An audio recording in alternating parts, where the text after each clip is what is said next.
Praise the lord. Telugu భాష అంటే మీకు ప్రేమ ఉందా? తెలుగు భాష మాట్లాడే ప్రతి ఒక్కరు ఈ వీడియోని తప్పకుండా చూడండి, అనేక మందికి షేర్ చేయండి. ఎందుకు తెలుగు భాష కోసం నేను చెప్తున్నాను అనుకుంటున్నారా? C P Brown, Charles Philip Brown, ఈ పేరుని మీరు ఎప్పుడు వినలేనట్లయితే తప్పకుండా వీడియోని చూడండి.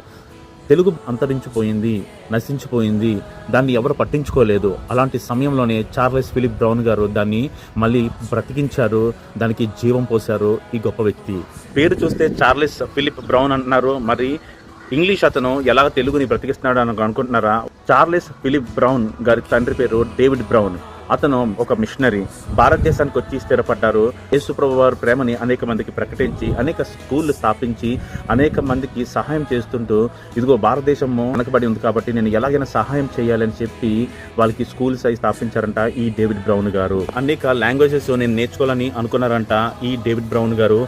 సాంస్క్రిట్ మరియు లోకల్ లాంగ్వేజెస్ కూడా ఆయన నేర్చుకున్నారంట. నేర్చుకుంటూ ఆయన ఒక కుమారులకి, భార్యకి చెప్పారంట, మనం ఇక్కడ లోకల్ లాంగ్వేజ్ నేర్చుకుని అనేక మందికి మనము సువార్త ప్రకటించాలి, అనేక మందికి మనం సహాయం చేయాలని అనేవారంట ఈ డేవిడ్ బ్రౌన్ గారు. అదే బాటలో నడిచారంట ఈ కుమారుడైన సిపి బ్రౌన్ గారు.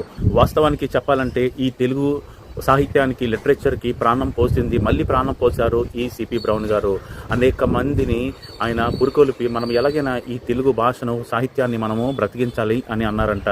అతను సొంత డబ్బులు ఖర్చు పెట్టుకుని మొత్తం అంతా భారతదేశం అంతా ఆయన తిరిగి ఆ తాటాకుల మీద రాయబడిన ఆ లిటరేచర్ కానీ, సాహిత్యం కానీ గ్రంథంగా రాసి ఆయన ముద్రించారంట. ఇప్పటికీ సిపి బ్రౌన్ గారు ముద్రించిన పుస్తకాలు ఇంకా అనేక మంది దాన్ని రెఫరెన్స్గా తీసుకుంటున్నారంట. ఎంత గొప్ప విషయం కదండి. తెలుగు నుంచి ఇంగ్లీష్కి, ఇంగ్లీష్ నుంచి తెలుగుకి డిక్షనరీని కూడా ఆయనే ముద్రించారంట ఈ సిపి బ్రౌన్ గారు. ఈ సిపి బ్రౌన్ గారు కడప, మచిలీపట్నం వెళ్ళి అక్కడ ఈస్ట్ ఇండియా కంపెనీలోని ఆయన పనిచేసేవారంట. తెలుగు భాషని క్షుణ్ణంగా తెలుసుకుని బాగా నేర్చుకున్నారంట. ఆయన దాంట్లో పండితులయ్యారంట. అందుకే కదా అతని కోసం రాయబడింది, keep the language alive for the future generations అని చెప్పి. ఎంత గొప్పగా ఆయన కోసము అనేక మంది చెప్తున్నారు. అందుకే అతన్ని the father of literature, the saviour of the literature అని చెప్పి అతనికి అంత గొప్ప పేరు ఉంది. అతని యొక్క సొంత డబ్బు ఖర్చు పెట్టి ఈ తెలుగు పుస్తకాలు అనేవి ఎలాగైనా ఒక దగ్గర భద్రపరచబడాలని చెప్పి తెలుగు పుస్తకాలని ఆయన జాగ్రత్త పరిచారంట.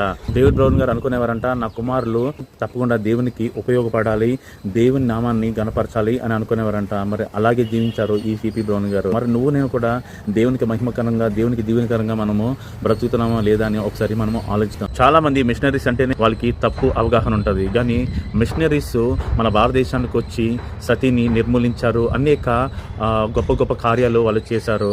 అలాంటి మిషనరీస్ కోసం మనము అనేక మందికి తెలియచేద్దాం. ఈ మాటలు వింటున్న నీవు, నీ కుటుంబం బహుగా దీవించి ఆశీర్వదించబడుదురు గాక. ఆమేన్.